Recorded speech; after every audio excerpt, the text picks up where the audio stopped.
Sebagian besar penelitian menyatakan bahwa perebusan ini dapat menurunkan senyawa fenolik, dan sedangkan teknik uap ataupun teknik fry ini justru sebaliknya. Dan hal tersebut dijelaskan faktanya senyawa fenolik itu sangat larut dalam air, terutama kalau misalnya kita melakukan proses perebusan, artinya senyawa fenolik tersebut dapat hilang. Dan juga ketika diberikan sebuah perlakuan panas, itu dapat melunakkan jaringan vegetal dan memfasilitasi ekstraksi dari matriks seluler. Jadi selama proses perebusan inilah dinding sel ataupun kompartemen selulernya itu bisa pecah, sehingga hal tersebut bisa memfasilitasi terjadinya migrasi komponen seluler.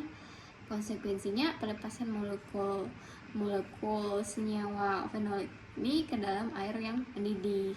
Harus diperhatikan apa saja sih teknik ekstraksi yang tidak menyebabkan khasiat antioksidannya itu berkurang.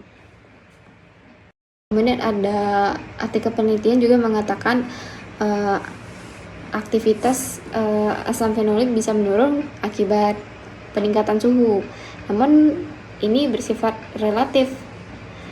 Jadi tingkat aktivitas antioksidan itu menurun dengan meningkatnya suhu, tidak sama untuk semua asam fenolik. Yang mudah mengalami penurunan aktivitas antioksidan itu untuk asam fenolat yang mudah teroksidasi.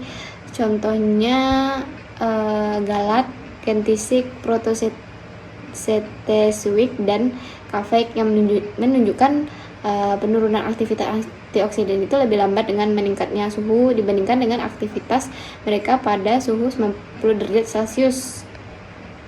Kemudian efek dari sistem reaksi juga perlu dipertimbangkan ketika menentukan aktivitas antioksidan senyawa. Contohnya dalam penelitian ini dia ada meneliti tentang asam sinapik yang menunjukkan di sini dalam prosesnya itu ada ikatan hidrogen antar molekul dari asam sinapik dan pelarut etanol itu dapat mengurangi peran ikatan hidrogen intramolekul dan polaritas etanol dalam mengimbangi ikatan hidrogen intramolekul yang dibentuk oleh hidroksil fenolik dan O-metoksi dalam asam sinapik. Dan hal tersebut menunjukkan aktivitas antioksidan itu lebih rendah ketika kita melakukan uji DPPH dan dibandingkan dengan uji FRAP. Jadi uji DPPH ini digunakan untuk mereaksikan senyawa antioksidan dengan senyawa radikal bebas, sedangkan untuk uji FRAP ini untuk mengukur kekuatan antioksidan. Oleh sebab itu karena adanya kasus tadi, efek dari sistem reaksi itu harus dipertimbangkan ketika menentukan aktivitas antioksidan senyawa.